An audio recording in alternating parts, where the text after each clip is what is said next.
Salut les polyglottes! Après vous avoir parlé des grandes ressemblances qu'il y a entre le français et l'italien, sur la grammaire, la prononciation, maintenant je vais vous montrer 5 différences qui m'ont sauté aux yeux.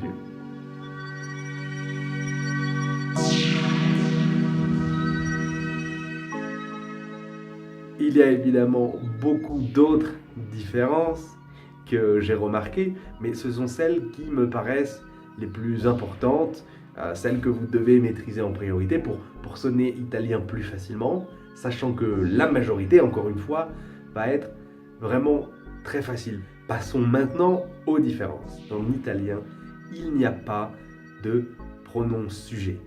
Vous pouvez faire une phrase sans dire « je ». Par exemple, je suis français, sono francese. Il n'y a pas besoin d'utiliser le pronom. Pourquoi? Eh bien, principalement parce que lorsqu'on parle, on entend la différence entre chaque personne. Vous n'avez jamais, comme en français, des verbes qui se conjuguent de la même manière. Je parle, il parle. S'il n'y a pas le pronom sujet, on ne sait pas. On ne comprend pas ce que vous voulez dire, on a besoin du sujet. Si vous parlez d'autres langues latines, c'est assez commun, il n'y a pas besoin d'utiliser de pronom sujet. La deuxième différence peut être un peu déroutante au début, c'est l'utilisation de la forme polie. En français, on utilise vous. Vous peut donc désigner plusieurs personnes ou une seule personne lorsqu'on veut marquer le respect.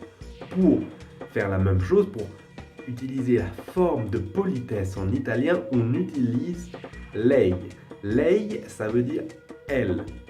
Donc si vous voulez utiliser la forme polie en italien, vous utilisez la forme comme elle.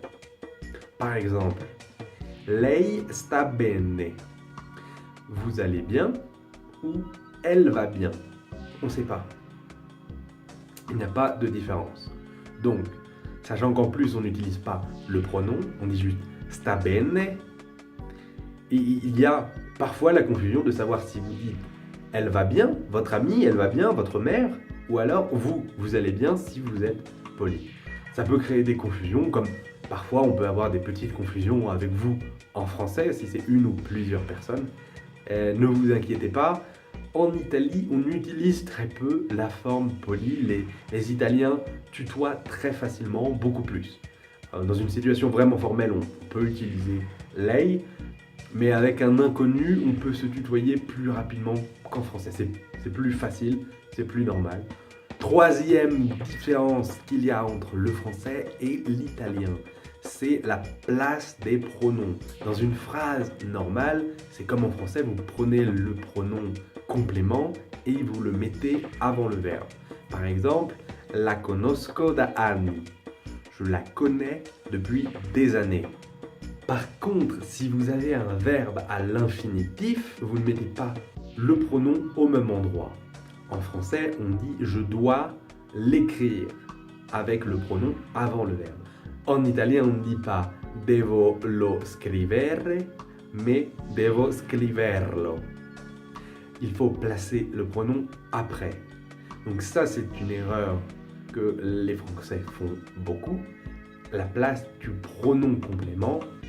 Quatrième différence principale, l'utilisation des possessifs.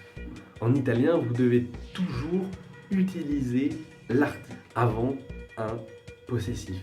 Vous ne dites pas mon ami, mais il mio amico.